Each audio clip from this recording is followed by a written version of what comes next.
Hey YouTube, it's Solemn. If you guys are about to watch the episode 3 of the podcast live for the first time, if you could leave a like, comment, and subscribe down below, we'd appreciate it. See you in there.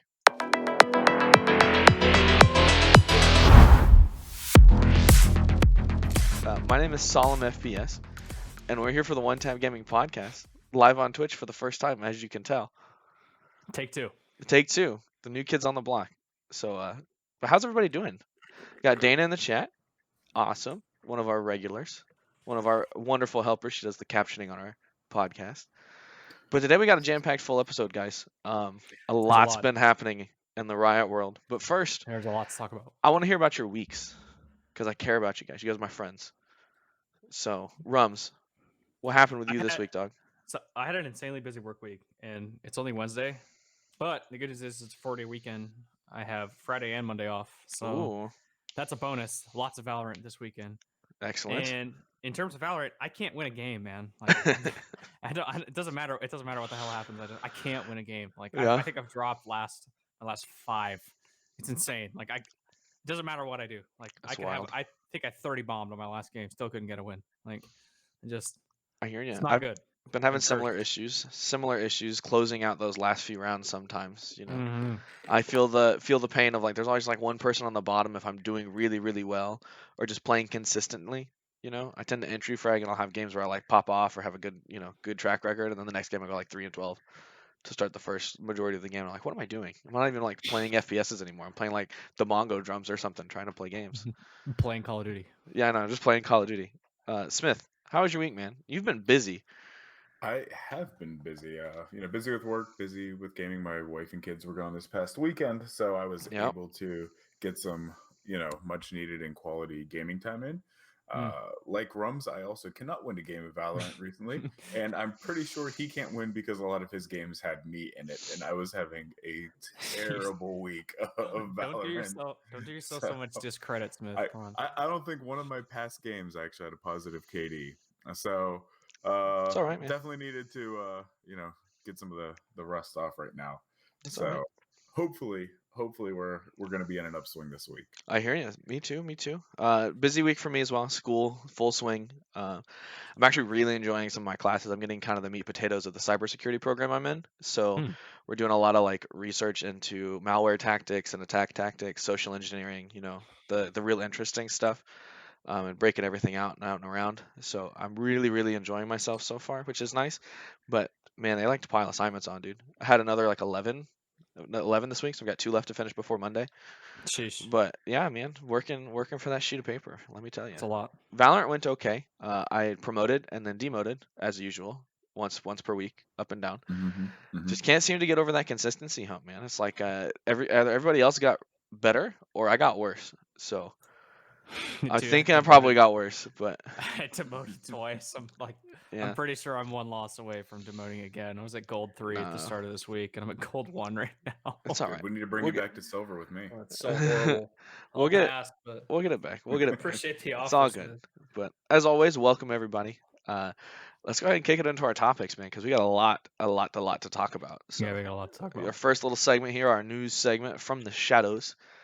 Smith, you've had your ear on the ground. What's been going on this week in the world of Valorant?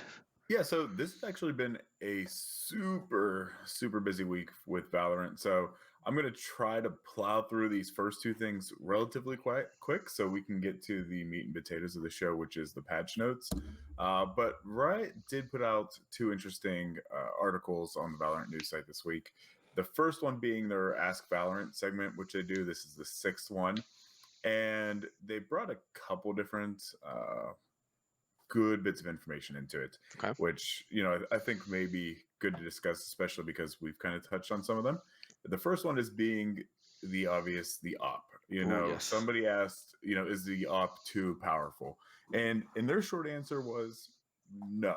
In their opinion, they think that not necessarily that it's in a good state and it's never going to be touched, but they said that they played around with it in the past and made it a little less powerful. And they like the idea of it being a weapon that teams have to, as they said, I think, sit back and make a determination as to how do we approach it, not just continue to run into it. Yeah. So they like that slowdown mechanic of the weapon. So they basically said, hey, look, there may be some changes to it in the future, but it's nothing that they're planning right now. Okay. They want to kind of see how it keeps playing out. I agree with this a lot. I don't think that the weapon itself is too powerful. Sure, you could maybe touch on like the price of the operator to maybe slow it down so it doesn't come into play right at round 3 when you have your designated saver.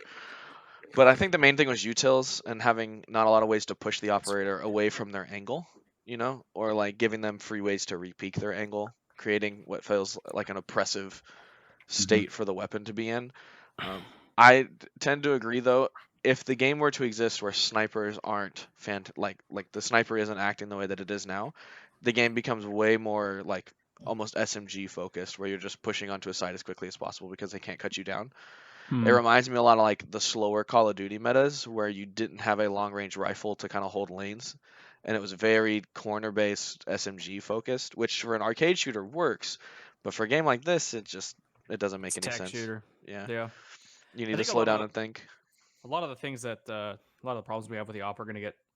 I'm very interested to see how these breach buffs that we're going to talk about later come into play. Yes. In terms of countering the op. For sure.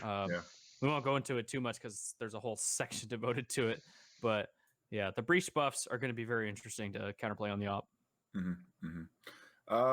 Yeah, I agree. So the next topic that they basically covered, they brought up in this, and I'm not going to dig into it too much because we're all on NA servers, but there was a question as to, why do various different regions get major updates at different times?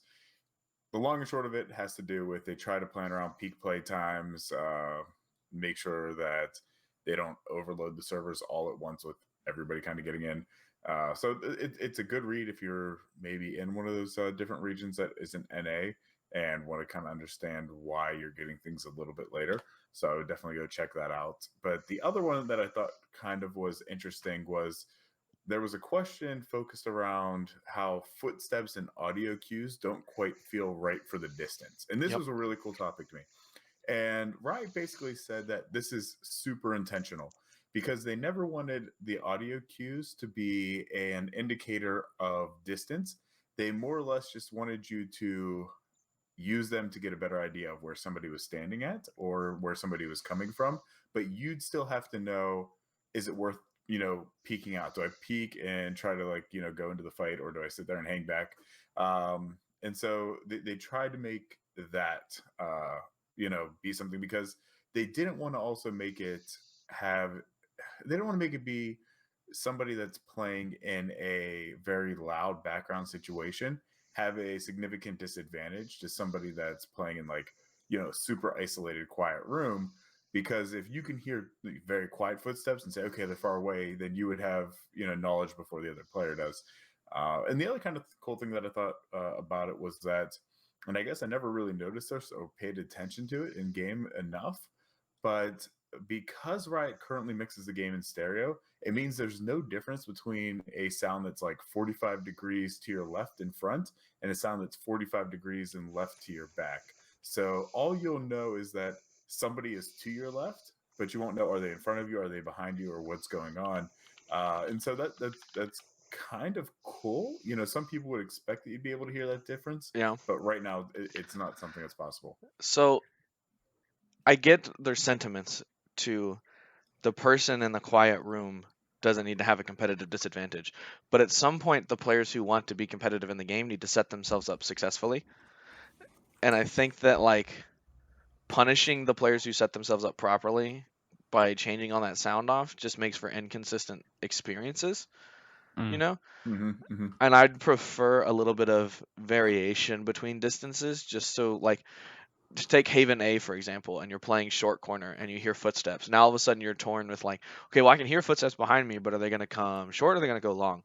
And it's sort of the same 90-degree footing, so you're always like, I kind of got to take a 50-50 guess here, or look at the other factors that are coming into play. Where if they just varying their sound a little bit, then they would have an easier time with hearing exactly where people are coming from. Yeah, I think it adds a little bit of a skill difference too. If you can be able to discern the difference between a close footstep and a far footstep, a footstep that's 45 degrees to your back left or a footstep that's 45 degrees to your back right, could be a little interesting little tidbit for skill cap as well. Yeah. I do like the stereo thing where they added because I didn't know that. I know how sound mixing works roughly. I've got a friend who's into music production, and I played music for a long time in high school, so I get the gist of how all that kind of attenuation, like reach around, works, like that kind of stuff. Mm-hmm. I wouldn't. I don't mind the way that it is now. I think it's fine. I've learned to distinguish where I need to distinguish, but I wouldn't be surprised to see them try to improve on it in the future, should it become like a major topic and as it pokes up. So, Yeah. Yeah. but it's a nice little Q&A. I do want Agreed. to touch one more detail. We kind of glossed over that, like why they roll the patches out differently. In the article, it actually points out. So apparently, EU, like that whole European, the Central Israel, like that kind of area, is the largest amount of players for Valorant currently as part of region. So I'm Yes. not like surprised, but it makes me kind of, I don't know. It's I'm not surprised to hear it, but I'm glad that they said it because it gives us kind of Yeah. an idea of where people are interested in the game. And as we all know, EUCS is a monolith of competitive gaming. So to see the same Sure. interest take hold over there in Europe, I think is kind of cool. It's very good. Yeah. Yeah. All I Fair know play is game. all I know is we got one listener, according to our Podbean stats in Germany. So Oh, there we're we making go. our way Yeah. to See, Europe. Right see, on. they know. We know. Yeah. I'll have So to to that start one busting it German out. listener, there's your EU update as to why you're Exactly. not getting the patch. We Awesome. do. Let's see. What else do we have? I think you had something about anti-cheat, right? Yeah, so Paul Chamberlain, Valorant's anti-cheat lead, he basically released an info and basically an informative article around the cheating and the reporting feature, which is something that we or at least I know. I'll hit the report, but you wonder, does it mean anything? Does anything really happen from it? Sure, we get the emails whenever they say something's been taken, Right.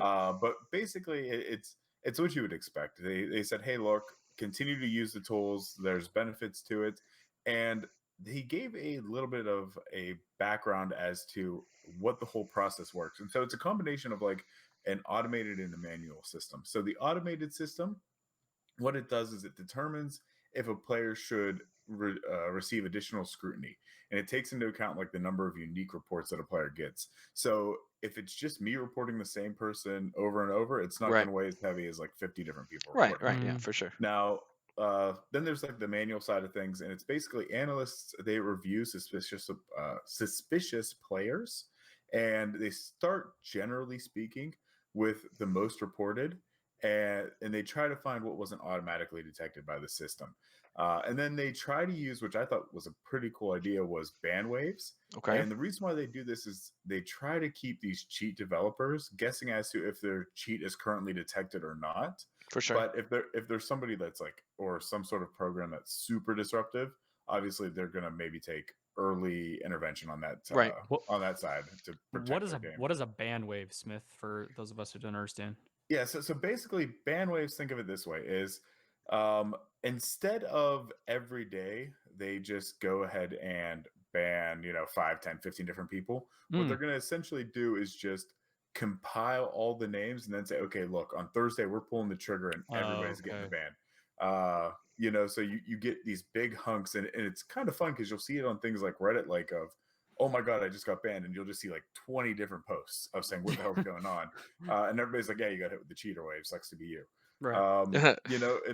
And so I like the reason why they do that, because essentially it's giving the cheat developers, instead of saying, okay, we're going to keep developing, and they're going to say, we're through. We work, they can't detect us. Right. They're going to get as many people on it as they can to determine who are truly cheating. And then they're going to hit them all at once. Because if it keeps developing its different patches, obviously their developers are also going to have to keep up with it at the same rate. Yeah. So if you do it in these waves, you're getting the most bang for your buck, so to speak. Okay. And when we talk about the people that get reported and the people that do cheat, they say 97% of players never receive a single report. The remaining 3% of people that do, 80% have only been reported by a single player, and 90% of those 3% have only been reported by fewer than 3. So it's not like a super widespread problem. That's wonderful news. Yeah, that's a really good stat. Yeah, it's really cool. Another kind of cool thing was they said only 53% of the ban cheaters were reported before their ban. Yes. So basically, you got the report first, which kind of makes me feel good about my manual reporting process. Over half of them are getting hit before the system even takes place. And then 60% of the players with 20 reports get banned after review. So chances are, if you're getting reported 20 times, you're pretty likely to You're probably to gonna get smacked, to yeah, get hit with a ban. which So is nice. yes, so be smart. If 20 people think that you're cheating, something's up. All right, But that makes that me kind of hits happy. the small stuff. We can, Yeah, then unless I like that a lot yeah, though, because that means that every time I'm like, is this guy sus in my games? He's probably not sus. He's just like getting lucky, or I suck. So yeah. or he's No, just man. good. If he's There's. beating me, he's sus. Gotta be. You're right. You're right. He's Gotta be. just Gotta be cheating. he's cracked or No on other. cracked. There's only a couple options, There's no other explanation. Right. All right. Well, that's that's kind of our recap for the weekend review as far as that goes. But man, we got a big piece of content that just came into the game. Heck So Yes. we have patch 1.07, 1.07 dropped for the game, which had some spicy changes following this PopFlash invitational that came out, and Too some hot. projects they think that they had been working on, at least in the background. And the first one I want to hit primarily and kind of focus with for a little while is Sage. So Sage got nerfed again, Yeah. which if you follow the Heartbroken, man. pro scene, right? Yeah, it kind of sucks because you play Sage a lot. But so if you follow the pro scene, Sage had been kind of rotating out of the meta. Not a lot of Mhm. teams were picking up the Sage anymore. She hadn't been played on most of the maps. Maybe got played on like one or two for certain like execution heavy team comps, that kind of thing. Like Gen G picked Sage a lot, and I believe C9 picked her once, but really stuck to a Sageless comp for the most part. And that was kind of T1 about picked it. her up when Yeah, they did play with Ska, but and that was a little while. I think that was before the yeah, last nerf. So it like was. she's faded out, and they decided to hit her again. And I want to think that this is more targeted towards like the average and below elos. So I'm looking at like plat level below, like Hmm. plat 1, plat 2 below elos, where Sage is still really prevalent because most of the gunfights and exchanges will end with some kind of chip damage coming off. Sure. There's not a lot of conversions as higher, so they wanted to hit the heal so she doesn't feel as necessary in low end games. But Yeah. let's go over the changes really quick. Her heal was reduced, so instead of 100 over 5 seconds, it's now 60 over 5 seconds. And her Mhm. self heal is now, instead of 100 over 5 seconds, 60 over 10 seconds. So they're trying to de-incentivize her healing herself. What do you guys think of the heal changes? I don't know, man. It's tough because on the Yeah. one hand, if you try to balance things out, right, you have Yeah. the Phoenix heal where he can heal himself with the hot hands, or he's got this Right. blaze wall. His self heal is nowhere near as strong as either Sage's heal to teammate or self heal. So a lot of the answers that Riot had for not implementing another healer in the game was because that, there are already other healers in the game. Right. Like Phoenix can heal himself. It's just not the same conversation, right? Right. Because Sage Agreed. is a healer where she can heal somebody else, and Phoenix is a average self healer. Right. So I think that kind of put Sage in a position in the meta where her heal is so strong that you would almost be remiss to not pick her up, at least for those early pistol rounds, where in the game of Valorant, a 13 round game is huge. Yeah. That's at least 4 rounds. Pistol rounds, which is you win the first one, you basically win the second round unless the other team ecos very well. And then if you chance to win the third one, then you basically win the fourth. So Exactly. that heal, that extra 40 healing that the 100 was reduced down to 60, that's going to be huge for those rounds because you can't just trade a gunfight with pistols and then come back to full in 5 seconds. Yeah. So So Cloud actually brings a good point off of what you're talking about here. Is the difference between 60 heal and 100 heal? Is it actually that big of a change? Because were you ever really getting that 100 overall to a teammate anyway? Or Right. is, so I think And especially in pistol rounds, it's a big deal. I think to answer that, no, you're not really ever going to be getting that full 100 healing. I think the difference is that's 100 healing over 5 seconds, which is more heal per tick as opposed to 60 over 5 seconds. 20 per That's tick. exactly it. So the heal that you get per tick off of the 100 every 5 seconds is huge. It's huge. Yeah. The healing per second is now going to be way less, even if you don't understand or if you don't use the full 100 healing. So I kind of like it. I think her heal was very strong. However, she was falling out of the meta to begin with. So seeing a nerf is interesting. Smith, what do you think, man? So I was going to hold my sage thoughts till the end, but because I do got a couple thoughts for sure on it. But yeah, I mean, here's my issue, and it kind of boils down to what you said. Is it's more or less the heal protect. Right. So, and pistol rounds aside, my issue with this is, like you said, Phoenix is the subpar self healer, but he has so many other benefits to his kit that's fine. You're not looking at him necessarily as a healer per No, se. that's true. That's true. And here's my fear overall with the Sage nerf in general is, as Solomon alluded to earlier, she doesn't see a lot of play necessarily in the pro scene anymore because other agents' kits just bring more utility to a coordinated team as a whole, that you don't necessarily need the Sage in every single composition. Yeah, and that's pretty clear just based off of the comps we've seen in the last competitive tournaments. So yeah, and right.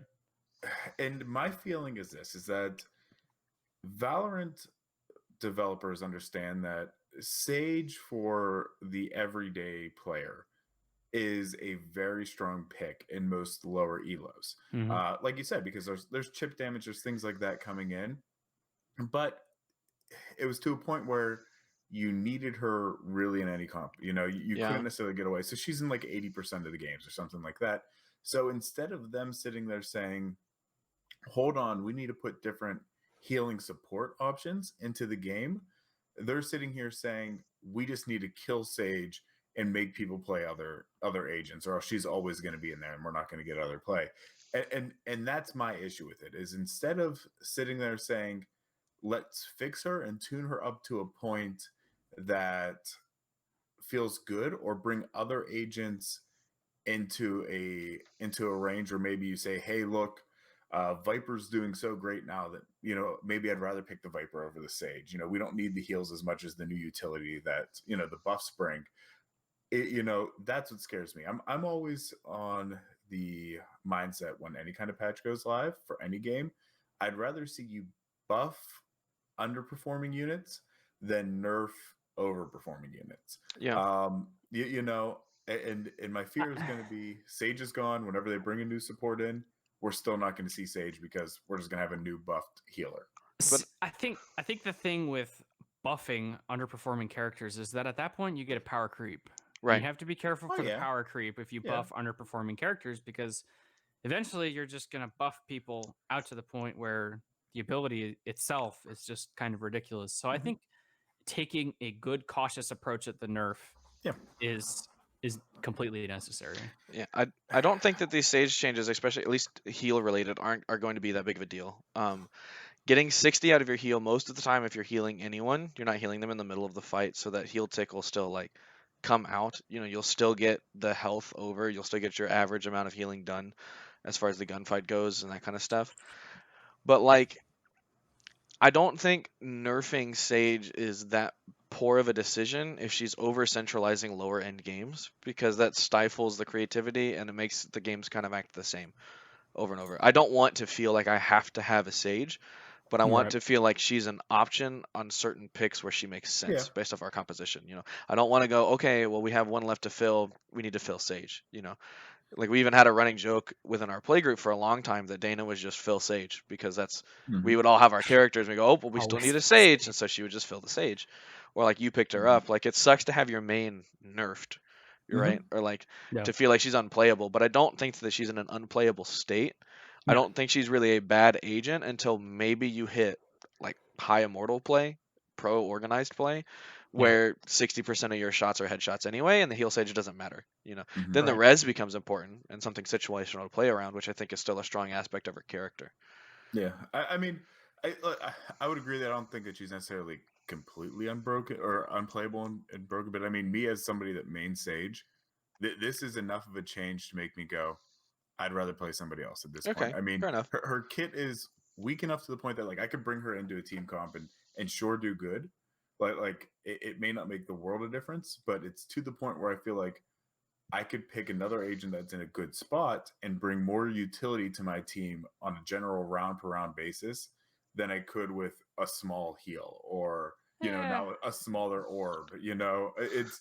s- It, I I just don't want to go to the point where I feel like a Sage of my only job is to collect orbs and res, and no, that's where I feel like Sage is slowly moving towards. sort of like you're obviously getting orbs for the res is a priority when you have the Mhm. opportunity to. That should be who it's going to. Same thing like if you want to give it to, your high impact fragger or something like yeah. that. Give it to Jet or give it to like a Phoenix. Raise, um, all those kind of characters sit up in Mhm. that upper echelon of the ult orb eco. But you also forget like Sage still brings better than average util with like a wall.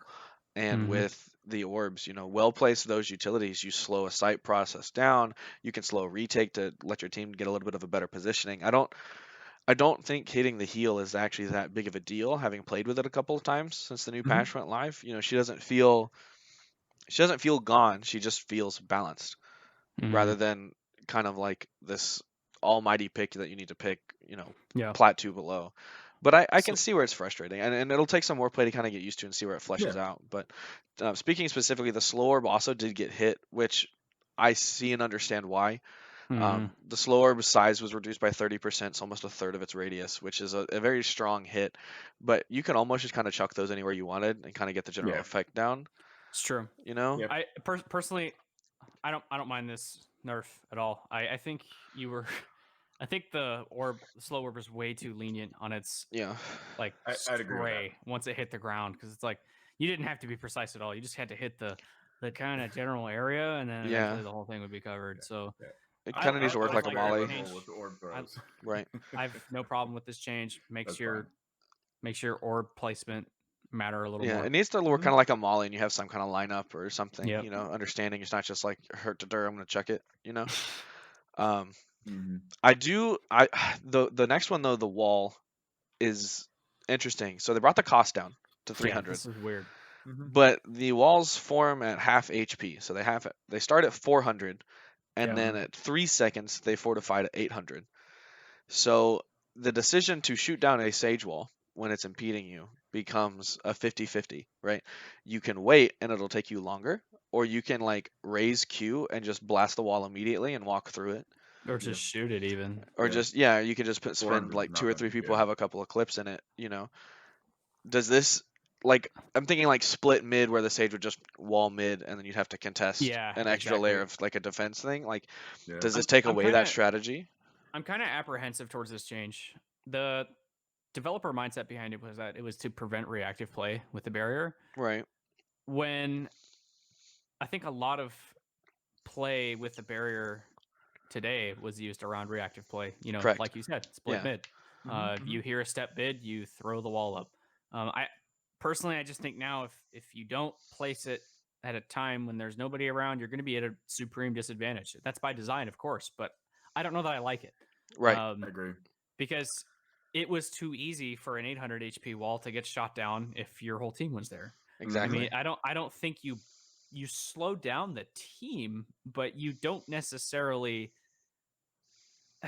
It doesn't change a whole lot. You know what I Yeah. mean? It I just don't think makes it it actually easier impacts for it just anything. makes it easier for the team to be super aggressive. Especially if you Yeah. see it on like early pistol round. Like early pistol round, a wall meant like a rotation. Like they kind of force Yep. you out of it. So I like the Yep. change in that regards. You have an option for pistol round to kind of get it down quickly. Mhm. But I would have preferred to see more utils deal better damage to the wall and then maybe Yes. adjust the health, then kind of knock it off Yeah. completely. Maybe it's like a raised grenade does a little bit extra damage to the wall, or I don't know, like mollies or something like that. If you try to like molly the other side to catch the sage off, I don't know. Right. Mhm. Maybe there's just a little bit something different that could be done, but At least we'll it's see. cheaper though. They did make it cheaper, which I like them adjusting both facets at the same time. Yes. I think Yeah. that's important. But Sage seeing a lot of kind of down tick, which I'm fine bringing her into a more balanced state for lower elo play. I think that was a intelligent observation from Riot. Even if we don't agree with all of the changes, it means that they're paying True. attention to the game as a whole Right. and not just the top 1%, which is a good sign from the developers. And next we have Killjoy, the new character, the new kid on the block, so to speak. Mhm. She Wait, that walked was. up. She walked up to the new kid in school and just got decked immediately.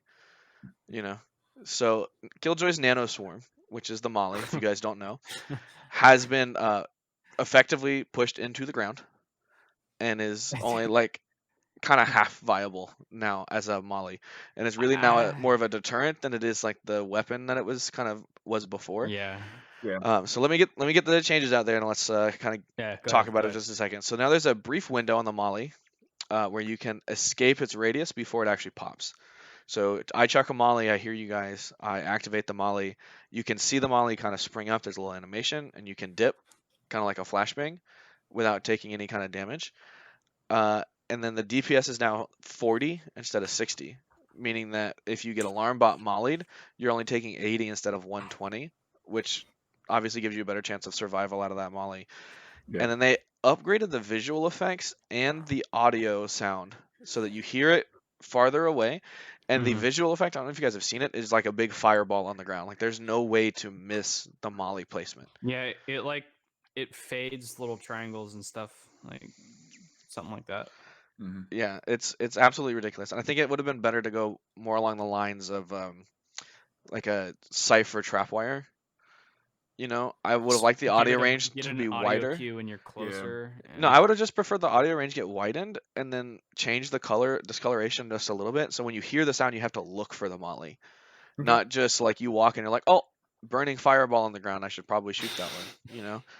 Yeah. So I think this was a little bit of an over nerf. No question, the nanoswarm needed to be nerfed. I mean, it was an absolutely ridiculous molly. yeah, it needed to be adjusted. The DPS from 60 to 40, that's gonna be enough. I think the 60 damage per second was too much. 40, I think, is gonna be okay. Yeah. The delay on the damage, I don't know that I agree with. Yeah, it's kind of weird. It's a very strange thing to do to a molly, because if you put a delay tick on a molly, you basically tell everybody, hey, this is going to happen. You need to get out. I think that kind of does a little too much for notifying the enemy team, especially in tandem with the sound and affected, or the buffed visual radius Right. on it. I think that in combination with the notification that the molly's about to explode, that's too much. I agree. Now, I don't want to just disagree with everything that's going on so far in the patch notes, because I largely think that this nerf was needed. I just think it was just a hair too much At one time, yeah, for sure. It just, yeah, they did a little too much. I would have liked to have seen just a little bit of a turn back, and then a little more if they needed it. We'll see how it. I haven't actually played against it since it, just went live today, but we'll see how it goes. Yeah, I think if the queue to get out was slightly slower, I'd agree with it more. Because right now it feels just a little bit too long. Because like obviously if you see a brim molly, you can see it in the animation of it coming down and then leave, which I think is the effect they're starting to replicate. Yeah. But I think it's slightly too long for the way that Killjoy's plays. Exactly, because you still have time to react. Like if it was a tiny bit slower, you'd still have time to react and leave, or like take one damage tick if you're in a bad position.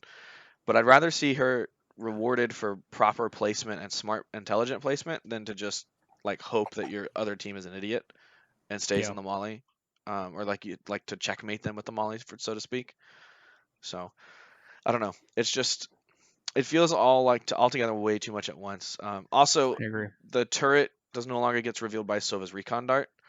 But it does more effectively shoot at enemy's last known location, giving you a little bit better intel on the turret. Buff. So.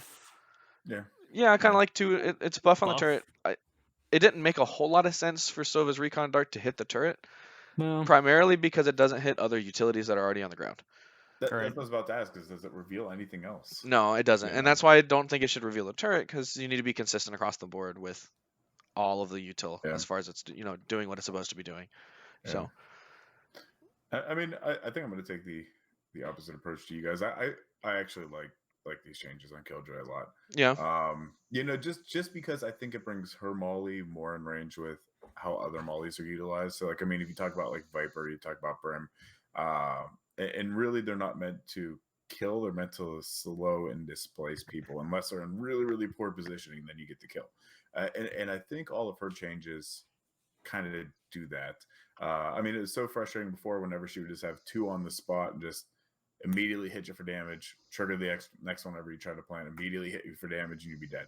Right. So, I mean, this idea of it just now slowing you down and giving defensively the Killjoy team a chance to react, I'm okay with that. I mean, is the wind up too long or that? I mean, I guess time will tell. But I like Right. that it's more of a deterrent now as opposed to a like a death ability. For sure. For sure. You know, so I mean, it's hard to say. I don't know if it's an over nerf at this point. I still think Killjoy's in a great spot. I still think her kit's fantastic, and I love seeing her on teams. So I don't think that's necessarily going to change anything. I'd agree. I'd agree. She wasn't seeing a lot of pro play, at least initially, so I don't know if that's going to affect the esports meta at all. I know I talked to Hiko a little bit about it, and he thinks that she's not very good in top level play. We did see some play with her a little bit, but we'll see exactly how that kind of goes. Yeah. Next, though, I know I've got some friends happy about this. Yes. Viper, Very Viper much got so. some nerfs, or not some nerfs, Well-needed some buff. buffs, well-needed buffs. Yeah, Freudian slip. I'm excited because this means that she's extra niche.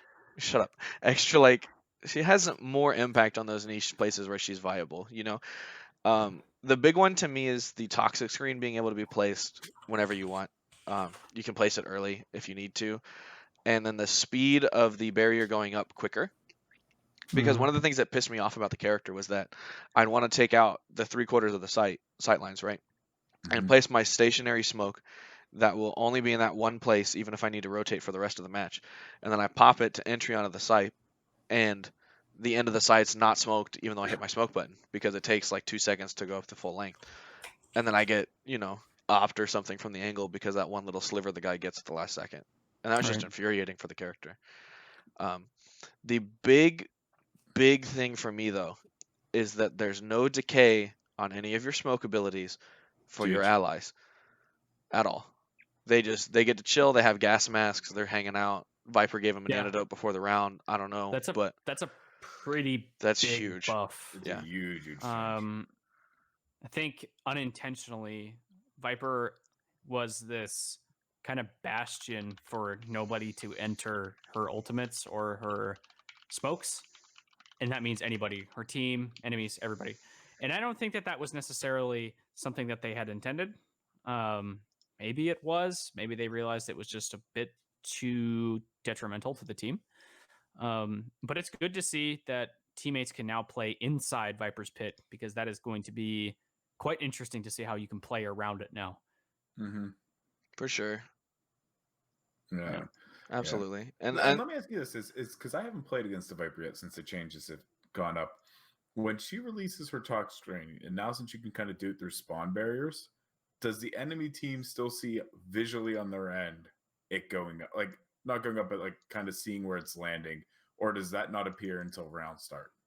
Do we so know that that? that I haven't played actually against it. I haven't I've only had a Viper on my team and they didn't know.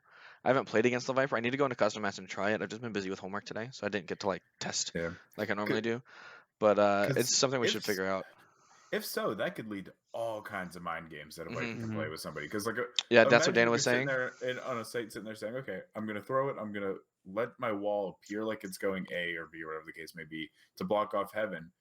The enemy team would call it, say, "Viper wall's coming down here right away. Start watching there," and you can kind of pull mid. So you're almost guaranteeing one person less on a line of sight, maybe giving your team an advantage. So I'd be interested to see how that looks as a defender against it. Yeah, I don't know for if sure. you can see it. I can't imagine that.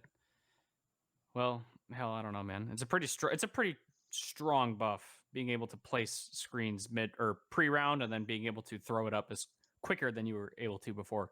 Mm-hmm. That's a pretty interesting change that I'm gonna love to see. I don't personally think it's gonna be enough to bring Viper out of Right. her pit, if you will. I don't think it's going to be enough to bring her into the meta. I think her issue doesn't necessarily lie in those things that they buffed. Those are good buffs. Don't get mistaken, but I just don't think her issue lied in any of those things. I think her kit in general is just kind of against the meta right now. But we had talked about that in episodes previous, so Yeah. that's all I have to say about Viper.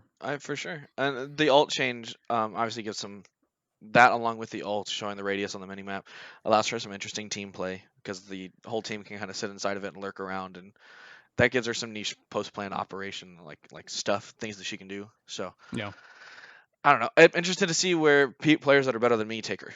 Because True. I'm not good with the character. I'm not gonna try to learn all the angles or stuff. So it's out of the thing. Now the agent that I'm most excited for, because I love this character. It's one of my favorite characters in the whole game.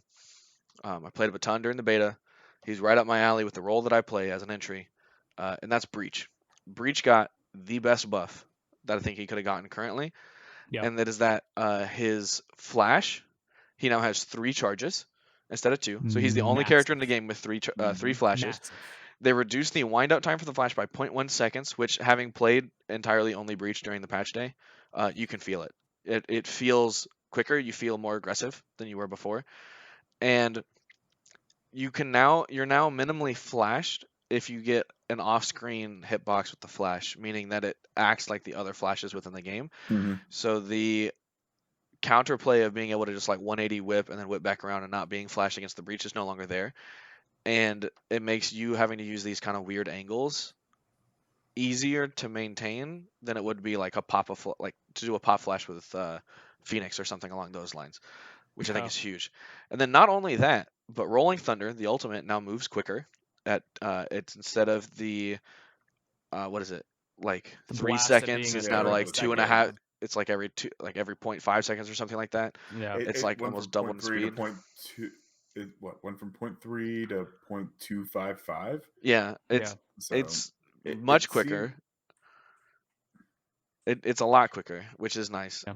It's like It's by a whole half a second, there's more blasts. So yeah, it bounces a lot. And then the concussion or concussing status effect, which is what happens when you get E'd or like the quaked or rolling thundered, and I think it's actually the status effect that Cypher's Trapwire applies if it goes off all the way. You're now descoped and cannot rescope if you are concussed. So this is so huge. if I successfully That's big. stun that opper holding whatever stupid angle they want to hold, they can't just hope and pray to scope and tap me when I come around the corner. They're just pushed off effectively. And I have 3 flashes to help me do that as well. So I think Breach is now going to go from like almost like never being played to niche being played to like almost every single one. Yeah. I don't. We'll see. We'll see about every round. I think he's going to get picked way more than he used to, just for that extra flash. I mean, three flashes is huge as opposed to 2 flashes. It doesn't sound like a lot, but in competitive play, whoo, that's going to be a lot. Yeah, for sure. The one thing I find interesting too about the Breach patch notes, and it's not anything related to the patch this time, but they have a note at the very top of the Breach section that basically says these are not all the potential Breach changes that they're planning on making. Right. So they're easing this in. So Exactly. I'm really, really excited to sit there and see what all they plan on doing. I don't know what else they if can do, but it makes me happy. if they're making these changes, then I think Breach is going to be in a great spot if they just continue to like bring him up. Exactly. I'm a big fan of all the things that they've done for Breach so far. I don't know what else they could possibly do besides maybe giving him another aftershock charge, the explosion. But I don't know if they'll exactly give him that. That makes him kind of a bit too lethal, at least in my opinion. But then the next, we have an updated physics engine on Sova, so that his cape doesn't wiggle around as much, and then his hands now look a little bit better compared to the rest of the agents. You know, some good changes. Little graphics update. And then we have some weapons changes. Like this patch just kept rolling, man. Like holy crap! These weapons changes. Aim punch, which is the aim flinch. In case you guys didn't know, it's called aim punch in this game. You guys are getting, whenever you get smacked with a shotgun, your aim punch is now lower than normal. So you won't flinch as much being hit by that close quarter shotgun should you live the first shot.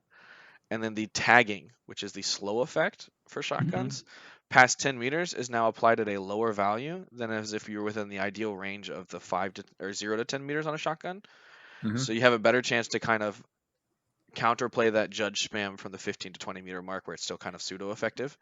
Yeah, which is kind of cool. I don't think anybody's gonna argue that that shouldn't be there. And here's the big one: Shorty catches another nerf. The fall off range for the damage now starts at 7 meters instead of 9. And then the headshot multiplier has been decreased to 2 times, which is the same as the Judge and the Bucky. It was originally at 3 times multiplier for the headshot, which I didn't know.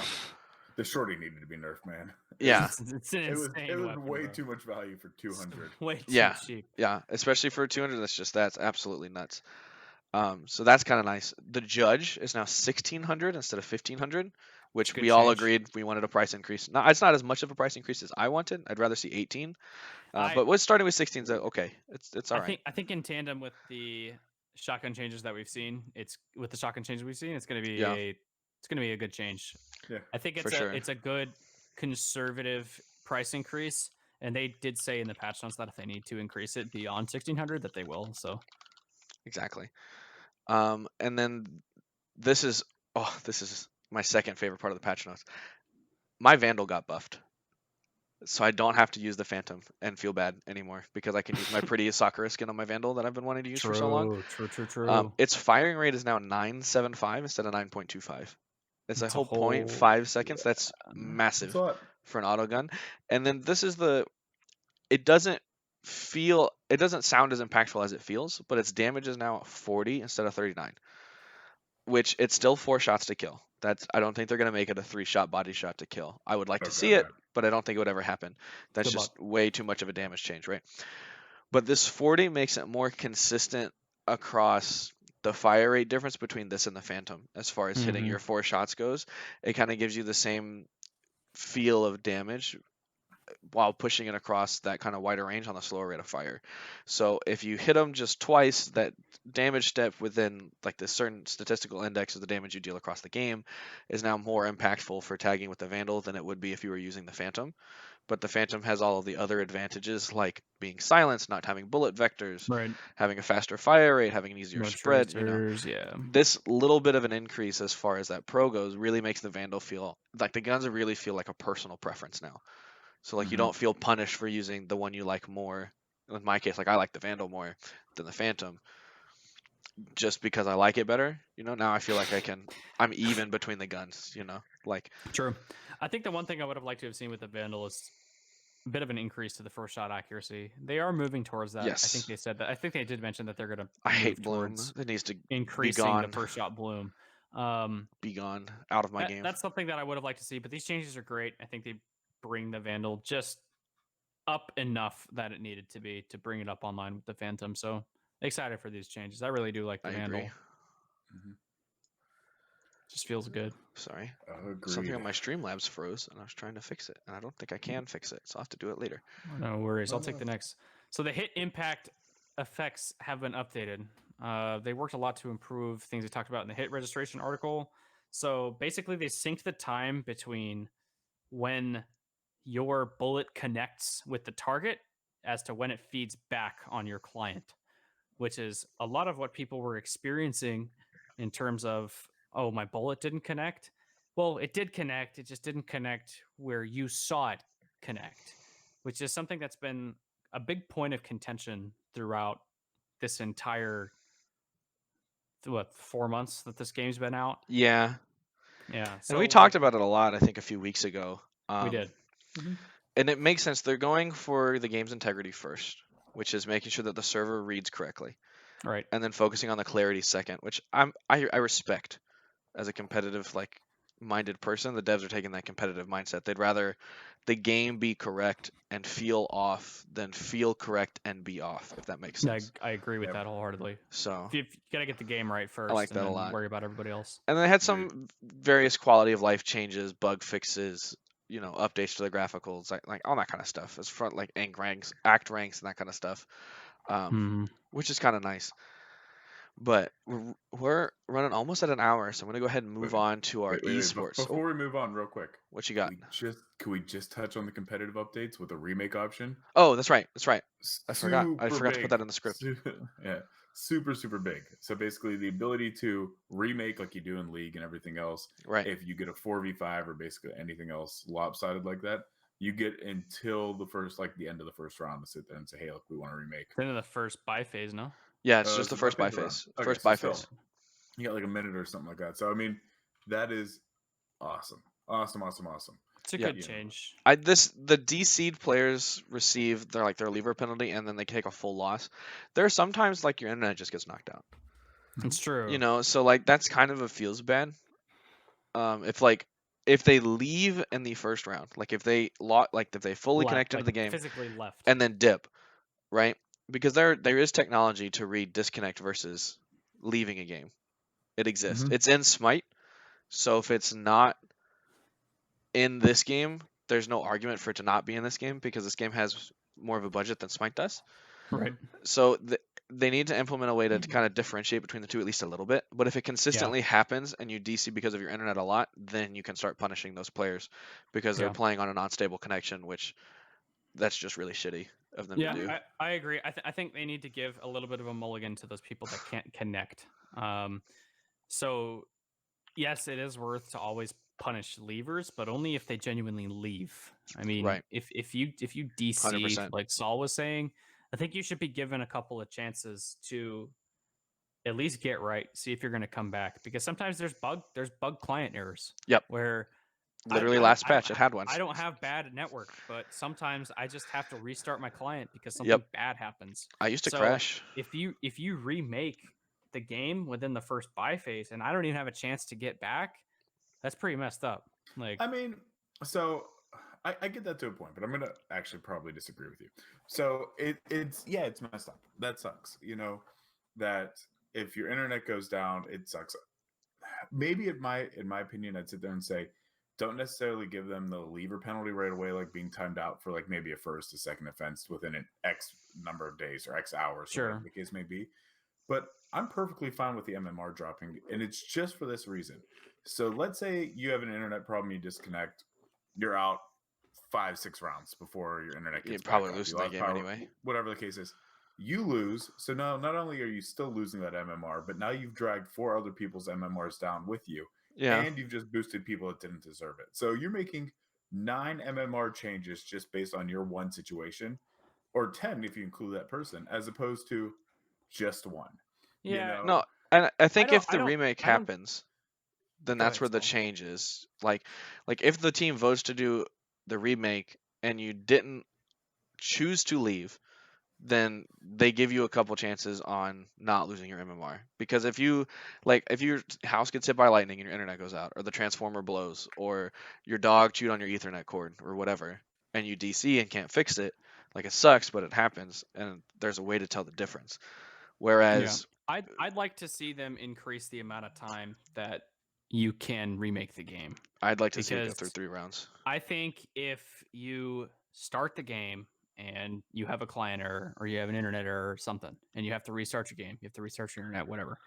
I think there should be a little bit more time for those remaining 4 players to decide, hey, let's give this guy a chance to come back, as opposed to let's just remake the game and then punish him for it.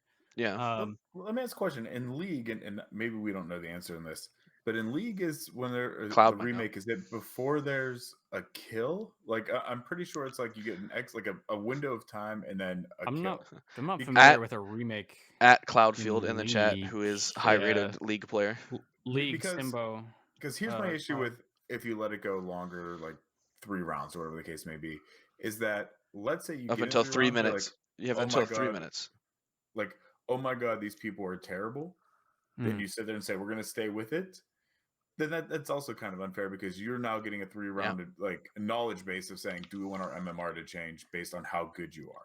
You know, so I don't know if I'd let it sit there and extend past maybe 1 round. Like I'd maybe give them the first round, but that's the absolute longest I'd give. Well, so man, the thing is, like, you can come back from 3 rounds. Like, I think 6 rounds, 4, 5, 6 rounds. That's a little too much. Like 2 to 3. That's sometimes that your eco is basically set at that point. Enemies bank, you're gonna have to do some pretty serious damage to. So 2 to 3 rounds, I think, is good, but I think you have to give a little more than just first buy phase, which is a what minute and a half. Yeah. So let me ask this up. So let's say you go 3 rounds. Person disconnects round 1 intentionally. Let's say they just jam that switch in the back of the computer, like a 5-man. Now their team gets an orb, gets more cash, and basically gets a head start on econ and like alt ticks for 3 rounds. Then their person comes back. Let's say if they know it's their best player.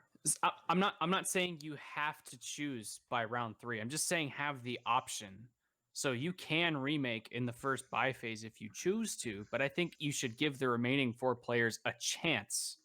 Or so just that they say, if he doesn't come back in the next 2 rounds, we'll remake, right? Give them the option. Or give it to both teams. Right. You know, give it to the other team, even if they're up on players. You know, I don't want to play in a 4v5 in ranked. It's a feel bad. I'd rather win an actual match. You know, and I don't want the other guys like all of a sudden they've got a DC and they're just like screwed out of the next 30 minutes of their life. Like that's lame. Yeah. No. And let me ask this question too. How often have we seen a disconnect in the very first round before, or during buy phase? I mean, it's It's pretty rare. rare. Yeah. You know what I It mean? is So rare. I I've seen mean, it like 3 times in the last week, though. What yeah, I I'd mean, it rather happens see. for sure. We've all seen it, but I mean, we're arguing over one person's MMR for something that maybe happens one every I know. 50 matches. I'd rather see a You know? pause function, to be honest, like a vote pause. I'd be okay with the pause. Like, Just, I think it's important. I think remake before first round, but a pause also. Like I'm saying, Yeah. hey, look, we're gonna pause it for 3 minutes. Give this person. Homie had Taco Bell and has to run to the back. You know, like that kind of stuff happens. What you gotta do, bro. Moving on, though, we're gonna hit Grill esports it. real quick. Yeah. We really wanted to focus on news, so esports we're not gonna take too much of your time, but we have some nice stuff coming out. Specifically, PopFlash rounded out this week. Yes. So some little highlights really quick. You have your winners being Sentinels. Second place was Envy, surprising. Cloud9 following in third, Dignitas in fourth, TSM tied at fifth with Genji Esports, T1 and Yeesh. Immortals rounding out seventh and eighth place. And I like this. Rums put a comment in my show notes. Team Solo Meltdown is more like this week's kind of roundabout plays. So I got a little bit quick stats for you. Our highest performing player again is Tens from C9. He Yes. took a 4 event crown. He was the top player in all 4 North American Ignition series this summer. Insane, man. He had a 282 It's so ACS nuts. on playing all 13 maps, followed by Sinatra, which is our new up and comer from Sentinels, showing that he's just a FPS prodigy. Sinatra's Third nuts too. Third and fourth are TSM players at Wardell and Subrosa. So maybe there's some team strife kind of going on with the TSM roster and why everything kind of broke apart the way that it did. Yeah. Following through, our highest picked agent in this pro series was Cypher at 77. Second was Omen at 68, and then Jet at 62. So a little meta shift kind of cementing down the very end. Haven and Bind tied for our most played maps at 11 each, Split at 10, and Ascent at 7. So some kind of quick stats rundown over here. But it was an exciting tournament. I'd definitely go catch the VODs if you get the time. It's some highlight reels. It was some of the best play I've ever seen. Moments. Sentinels, man, put on a clinic of how to play this game at a high level. Surgical. They had something like an 90% win rate. They only lost like 2 maps in the entire tournament.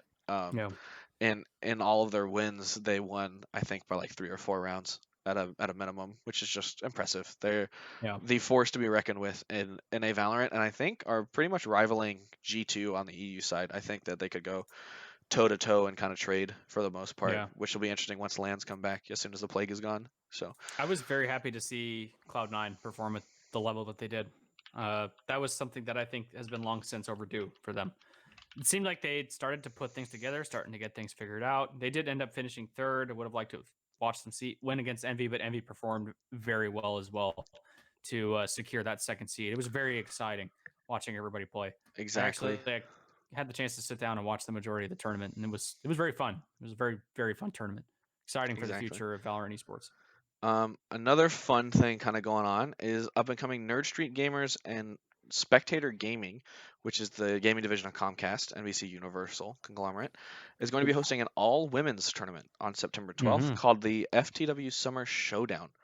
It's got a $10,000 prize pool, free entry, the sponsors being G Fuel and T1, covering the entry costs and the overall overhead for the event.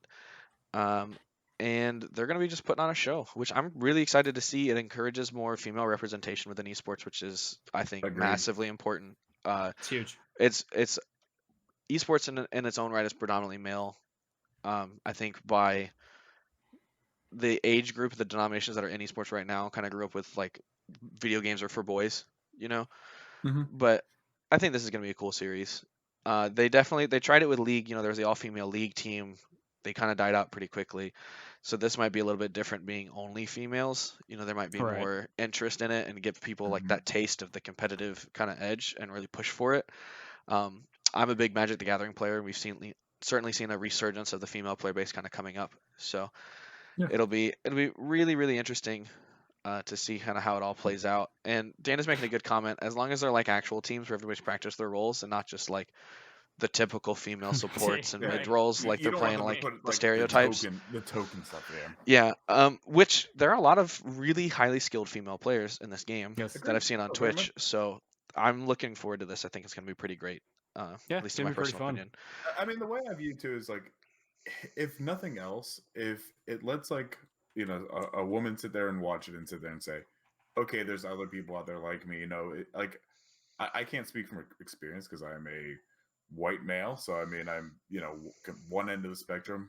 It's one of those things that I know there's so many like females that are afraid to use comms, afraid to do basically anything in games just I know. because of the unnecessary shit that they get. Exactly. That if this helps open up the the issues that maybe they're facing to help eliminate that, Right. that's Mhm. awesome. And I will say, for the most part, every time I've played Valorant with people, with the exception of maybe 2 or 3 games, Mm. if there's been a female on my team, most people are relatively cool with it. Like Yep. I haven't seen too many comments, but again, that's just because I don't live it every day. And Right. to be honest, that kind of garbage behavior, because that's what it is. It's trash. It's trashy people.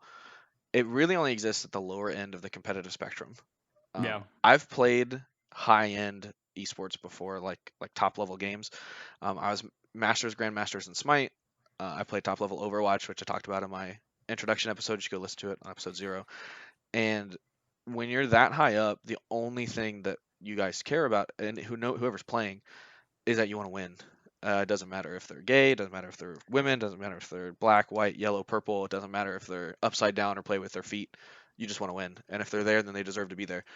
And that should trickle down into every aspect of the competitive play. If you're in bronze, it's because you deserve to be in bronze. You should treat everybody to play the game the way that you want them to play it. Yeah. I'll actually send you guys. There was an article that was done not too long ago, and somebody actually did a scientific study, and they found out people that harass women in like online games are statistically the lower performing players. Yeah. in I believe every game that across the board. wholeheartedly. And They're they the basically insecure said it comes down to ones. like the peacocking theory of like the high skilled players. They don't have to do shit to prove how good they are. They just Exactly. play. You know what I mean? They don't have to bring other people down, and it's very cool to actually see it like in like a scientific paper. Well, and it's another important thing to do is, I've competed in a lot of different aspects. I'm a very competitive person. I've played competition baseball, Magic, a bunch of different video games, all kinds of stuff.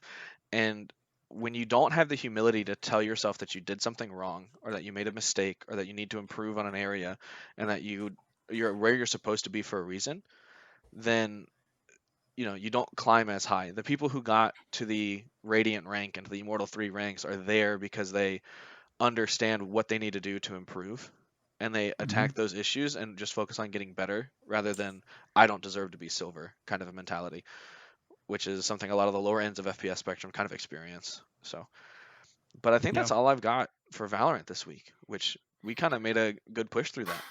It was a big Yeah. week. It was a huge big, week. huge week, but I've got some There's still news. a lot we didn't talk about. There is a lot we did not talk about. Oh, last bit of esports. Before I move on, Steel, big Yes. name in CS, NACS, big IGL. He was the IGL for iBuyPower when they were Power Team. Is retiring from CS to officially on Twitter be a content creator for his organization. But he has been playing in private 10-mans and public 10-mans on Nitro stream with Nitro and Hiko for the last like 3 weeks, pretty consistently, and has been focusing primarily on Killjoy. And on the last private 10-mans that got leaked with the private tryout members playing, there was a Killjoy who matched the name that Steel was using on one of his alts on his stream. So it's very possible that we see him actually get picked up for professional play within this game. Yes. I'm a big vocal proponent of the guys that were caught match fixing be given second chances. They were all young. They made a bad decision. They were punished for it aptly. They've grown from it, as you've seen with Brax and the other IBP guys that were on T1. And they've kind of owned this game and on their come-ups. You can tell they've kind of learned from their lessons. And I think everyone gets one. Everyone gets one extra chance to do the right thing.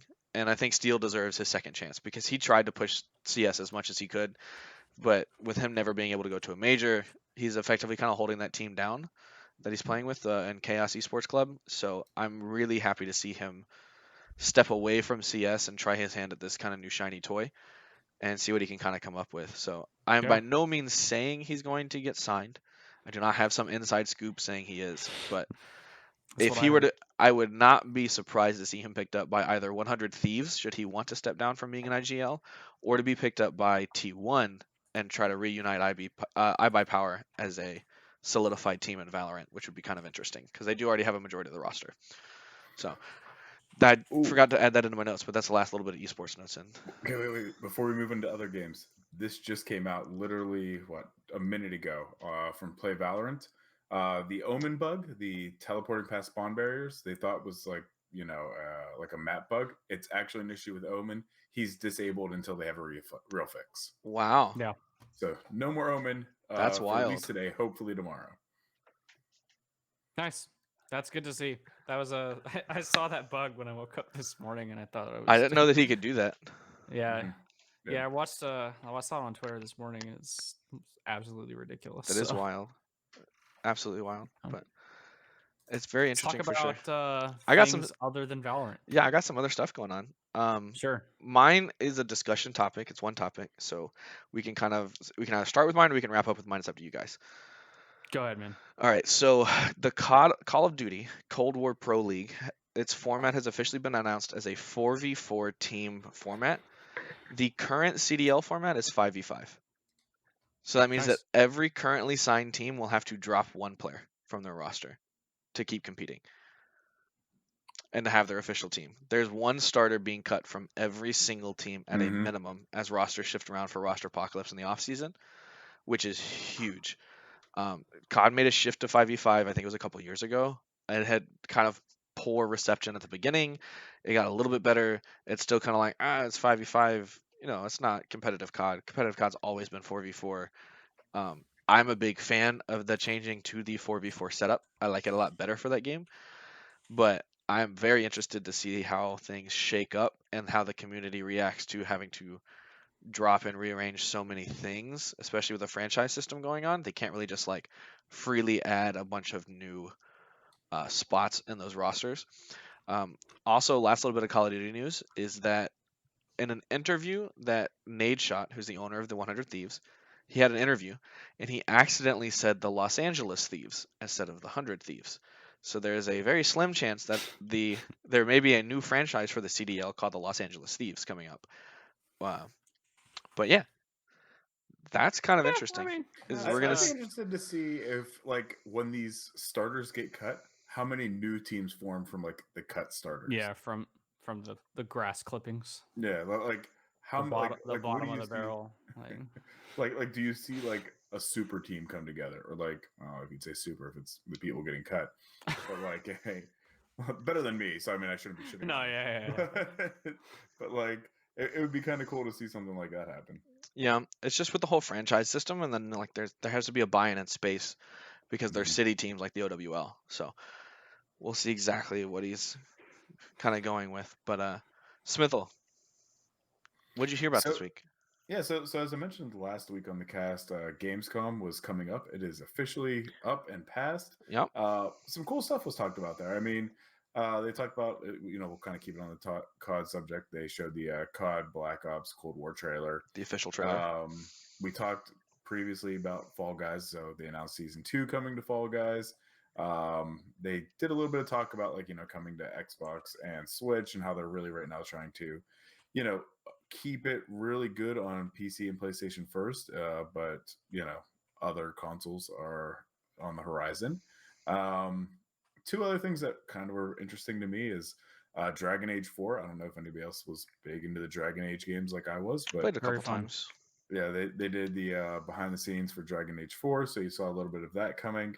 And then I know we're all kind of on the Final Fantasy, well, not Rums, but me and you, Solomon, we're on the Final Fantasy train right now, but they did announce and get a release date for World of Warcraft Shadowlands. So that's October 27th. And some of the changes are kind of interesting and cool. I mean, I don't know if it's enough to ever bring me back to WoW, but there's a whole leveling up process for new players to get up Yeah. content. It's interesting. So I mean, I know a lot of people still play that game. It's Yeah, still for sure. super active. It's still the But number one MMO player base wise. I'm yeah, I pretty mean, sure. yeah, they deserve the hype that they've gotten. We'll put it that way. I mean, Yeah. they've changed the genre. So like, For everybody. Shadowlands looks cool. A lot of it shows, like you said, it looks really cool. I cannot get sucked back into WoW, dude.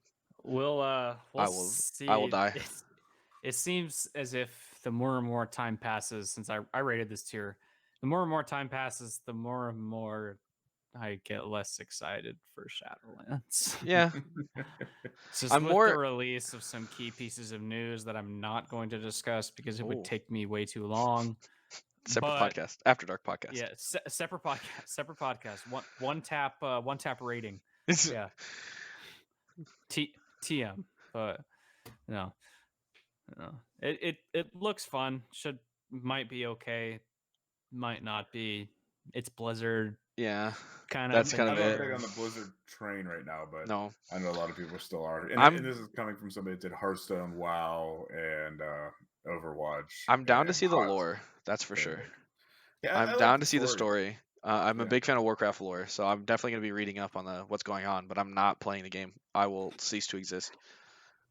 I will turn into Asmongold, but with less money. Yeah. Yeah. And then Rums, you got our resident techie news today. So yeah, the NVIDIA 3000 series was Money. unveiled. Money. Yeah, it's huge. I think the main blockbuster piece of information is that the RTX 3070 is outperforming the 2080 Ti. Yeah. And it's a fraction of the cost. It's like half the cost. Wait, what? And that's going to be it's like $500 for the RTX 3070. Okay, that's not nearly as bad as I thought. Where the 2080 Ti is $1,200 retail. Oof. And the 3070 out benchmarks the 2080 Ti, Exciting. which has been this monolith yeah. of all things graphics. So it's going to be pretty interesting. I know that they're on back order and they sold out like all their limited runs. Unsurprising. Yeah, so there's a lot of people trying to get their hands on this 3070 graphics card. For sure. It's so cheap and it's doing so well. So you know what I'm excited for about this? What's that? It means that the 20 series is now gonna come down in price again. So I can start buying 2070 cards. I'm gonna snag a 2080 Ti with the competition going up on the 30. I am exactly way out of date on my graphic card, so I'm all for going to generational right now. Exactly. Right. And then the other piece of news that I had that has been like on my Steam wish list for a while is that Crusader Kings 3. It had an outstanding release. It's at like a 9.1 on IGN, I think. Ooh, that's impressive. Yeah. It got a 10 through PC Gamer. It's sitting at like a 96% positive rating on Steam. It's like an RTS. It's been something I've been looking at for a while. I haven't bothered playing it. It's like apparently pretty epic RPG RTS. So something I've been looking into for Legendary a while. series.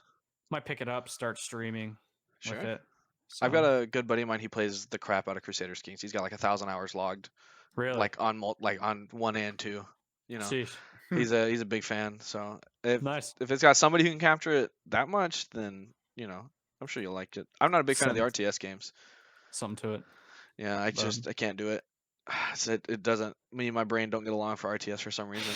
If my strategy stops at like card games and like overarching strategy of an action game, and that's like it. All right. But I think that's about all we got this week, guys. Yeah, I think that about covers it. That's a fatty of an episode. It was a fatty of an episode, clocking it right about an hour 20. But that's all we got for this week. I would appreciate if you guys could hit that follow button if you haven't already. I'm working on getting some notifications and widgets made for the stream for follower notifications. No sound, just a little bit of animation so that we can't catch the sound in the live recording. As always, you can find us here now on twitch.tv/OneTapPodcast, YouTube OneTapCast. Sorry, twitch.tv/OneTapCast. OneTapCast on now YouTube, Podbean, Spotify, and soon to be Apple Podcast, Google Podcast, and Pandora. And then, as always, join our Discord down below. any and all socials so you can keep up to date with us and what we're going on, and catch the hosts. You can find me, Solemn FPS, Twitter and Twitch. Smithel, where can they find you at, bud? Twitter.com/@Smithel, or I guess not at, but at Smithel Gaming on Twitter, Twitch.tv/Smithel. Again, dude, you're lucky I'm getting this out. I'm not like having to use a rotary phone to What's on Twitter? On that tweeter that you kids are on. Yeah. No, but Twitch, I still do D&D every Saturday night generally. You can catch me there, or just come hang out in our Discord. Excellent. Talk Yes. to me anytime you want. For sure. If you guys have any suggestions or any feedback, there's a whole tab. Yes. That says feedback. I do. It's in there. So let me know. Please, if you guys have any feedback, let us know. Yes. And love to Rums, hear it. where can they find you in your new Crusaders Kings 3 stream? Twitter.com/actual Rums. Spelled as it sounds. It'll be in the chat. Actual Rums. And Twitch TV, same spot, actual Rums. So, and you can always find our links in the description. And as always, have a great week, and we'll catch you next time. Thanks for watching, guys. See ya. Bye.